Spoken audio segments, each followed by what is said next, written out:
আসসালামু আলাইকুম। অ্যামোলেড হোক আইপিএস হোক,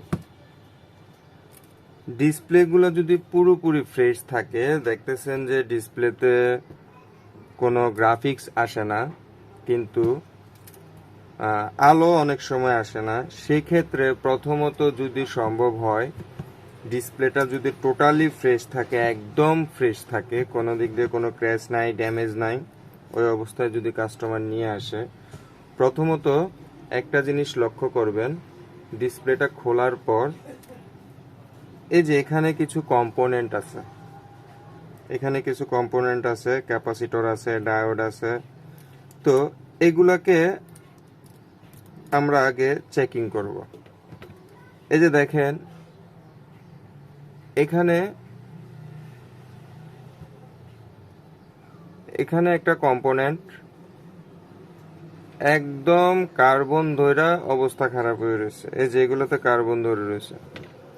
তো এইসব কারণেও কিন্তু ডিসপ্লে ওয়ার্ক করা বন্ধ করে দেওয়া হয়। কি অনেক সময় এই জিনিসটা থাকে নিচের দিকে, বাচ্চারা যে মুখে দেয় না, অনেক সময় মোবাইল মুখে দেয়, ওতে দেখা যায় কি বাচ্চাদের মুখে লালা বা পানি টানি ঢুকলে এই জায়গাগুলোতে কার্বন ধরা যায়। তো সেই ক্ষেত্রে এখানে যে ছোট ছোট ক্যাপাসিটরগুলো আছে, এই ক্যাপাসিটরগুলা আমরা প্রথমত চেক করব যে কোনো ক্যাপাসিটর শর্ট আছে কিনা, বা কোনো ডায়োড শর্ট আছে কিনা। যদি আমরা দেখি যে শর্ট থাকে, ওই ক্যাপাসিটরটা যদি আমরা সরিয়ে দিই, তাহলে কিন্তু আমাদের এই সমস্যাটা সমাধান হয়ে যাবে।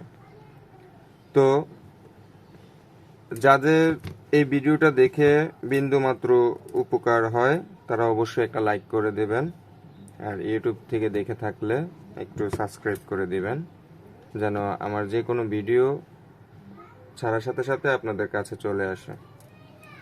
তো এই জিনিসগুলো দেখার পরে যখন দেখবেন যে এই ক্যাপাসিটরগুলো শর্ট নাই, তখন আপনারা ডিসিশন নেবেন যে একটা ডিসপ্লে লাগায় চেক করি যদি থাকে। আর যদি না থাকে, সেক্ষেত্রে উপস্থিত ক্ষেত্রে আপনারা এই ক্যাপাসিটরগুলো চেক করবেন, ডায়োডগুলো চেক করবেন যে এগুলা ঠিক আছে কিনা বা কোনোটা শর্টিং আছে কিনা।